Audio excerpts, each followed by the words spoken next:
بسم اللہ الرحمن الرحیم۔ حضرت نوح علیہ السلام کی کہانی۔ یہ کہانی طوفان، نوح اور نافرمان قوم کی تباہی کے بارے میں ہے۔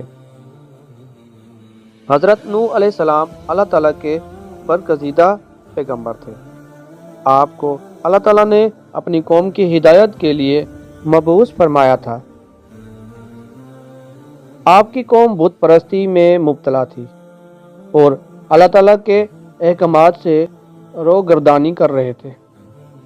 حضرت نوح علیہ السلام نے اپنی قوم کو اللہ تعالیٰ کی وحدانیت کی دعوت دی اور انہیں بت پرستی سے باز رہنے کی تلقین کی۔ آپ نے اپنی قوم کو 950 سال تک اللہ تعالیٰ کے طرف بلایا، لیکن ان میں سے بہت کم لوگوں نے آپ کی بات مانی۔ آپ کی قوم کے سردار اور مالدار لوگ آپ کا مذاق اڑاتے اور آپ کو جھٹلاتے۔ وہ کہتے کہ اگر تم سچے نبی ہو تو ہم پر عذاب کیوں نہیں آتا؟ جب حضرت نوح علیہ السلام کی قوم نے ان کی بات ماننے سے انکار کر دیا تو اللہ تعالیٰ نے انہیں ایک کشتی بنانے کا حکم دیا۔ حضرت نوح علیہ السلام نے اللہ تعالیٰ کے حکم کی تعمیل کرتے ہوئے ایک بڑی کشتی بنانے شروع کی۔ آپ کی قوم کے لوگ آپ کا مذاق اڑاتے اور کہتے کہ تم خشکی پر کشتی کیوں بنا رہے ہو؟ کیا تم پاگل ہو گئے ہو؟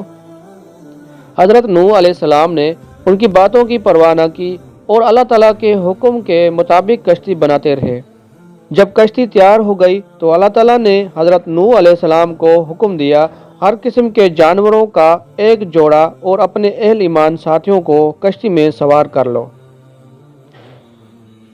جب حضرت نوح علیہ السلام اور ان کے ساتھی کشتی میں سوار ہو گئے تو اللہ تعالیٰ نے زمین سے پانی اگلنے اور آسمان سے موسلادھار بارش برسانے کا حکم دیا۔ دیکھتے ہی دیکھتے زمین اور آسمان سے پانی کا طوفان عمڈ آیا، پہاڑ اور نیلے پانی میں ڈوب گئے۔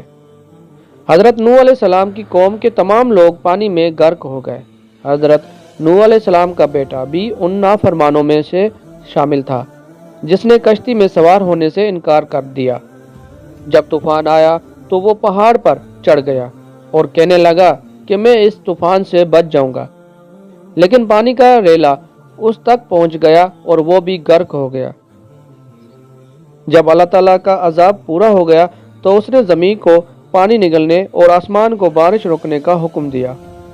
پانی آہستہ آہستہ کم ہونے لگا اور کشتی جودی پہاڑ پر جا ٹھہری۔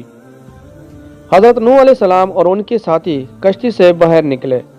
اللہ تعالیٰ نے حضرت نوح علیہ السلام اور ان کے ساتھیوں کو زمین پر آباد ہونے کا حکم دیا۔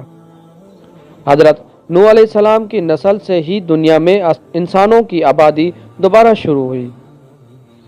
حضرت نوح علیہ السلام کی کہانی ہمیں یہ سبق دیتی ہے کہ ہمیں اللہ تعالیٰ کے احکامات کی پیروی کرنی چاہیے اور نافرمانی سے بچنا چاہیے۔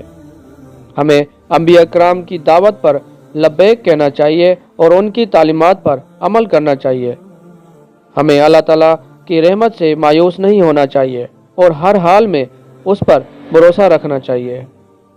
دوستو، اگر آپ کو ایسی ویڈیوز اور چاہیے تو مجھے کمنٹ میں ضرور بتائیے گا اور میرے چینل کو لازماً سبسکرائب کیجیے گا۔ شکریہ۔